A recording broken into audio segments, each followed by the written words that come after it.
Incident అయ్యి 24 గంటలు దాదాపు 36 గంటలు అవుతున్నది. ఆయన్నేమో తీవ్ర అనారోగ్యంతో పడున్నాడు హాస్పిటల్లో, రక్తవాంతులు చేసుకుంటున్నాడు. ఇప్పటి వరకు ఆ నిందితుని కూడా తీసుకురాలి. ఏమన్నట్టు ఏసీపీగా ఆరోగ్యం బాగాలేదు, సెక్షన్ అది పెట్టిన ఇది పెట్టినా అని పోలీసులు చెప్తున్నారు. ఇట్లున్నది పరిస్థితి తెలంగాణలో. మేము చెప్తున్నాం, రేపటిలోగా వాడిని ధీరజ్ రెడ్డిని అరెస్ట్ చేయకపోతే రాష్ట్ర వ్యాప్తంగా ఉద్యమం చేస్తే రేపు మేము ఈ పోలీస్ స్టేషన్లను ముట్టడిస్తాం. ముందరనే చెప్తున్నాం, మీరు వాడిని అరెస్ట్ చేయకపోతే. ఇంత ఘోరంగా, ఇంత అచేతనంగా, ఇంత చేతగాని పోలీస్ వ్యవస్థను అయితే నేను మొట్టమొదటిసారి చూస్తున్నాను.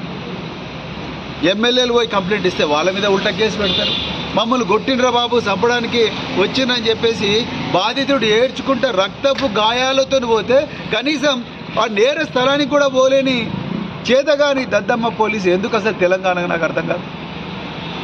నేను మళ్ళీ చెప్తున్నా, ఇదివరకు సిపి రాచకొండ గారికి ఫోన్ చేసిన ఆయన కూడా ఫోన్ ఎత్తుతలేడు.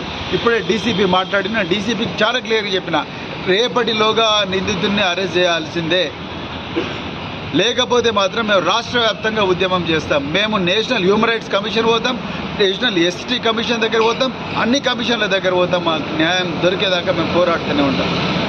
రాష్ట్ర వ్యాప్తంగా ఉద్యమం చేస్తాం. అర్జెంటుగా బీజేపీ ఈ గూండా రాజకీయాలు, బీజేపీ గూండా రాజకీయాలంతా కూడా తెలంగాణ చాలా గమనిస్తున్నది. రాబోయే రోజుల్లో తగిన గుణపాఠం ఈ తెలంగాణ పిల్లలు మీకు చెప్తారని కూడా నేను సందర్భంగా హెచ్చరిస్తున్నా. ఈ దాసరి అన్నమయ్య గారి మీద జరిగిన దాడిని తీవ్రంగా ఖండిస్తున్నాను. జై తెలంగాణ.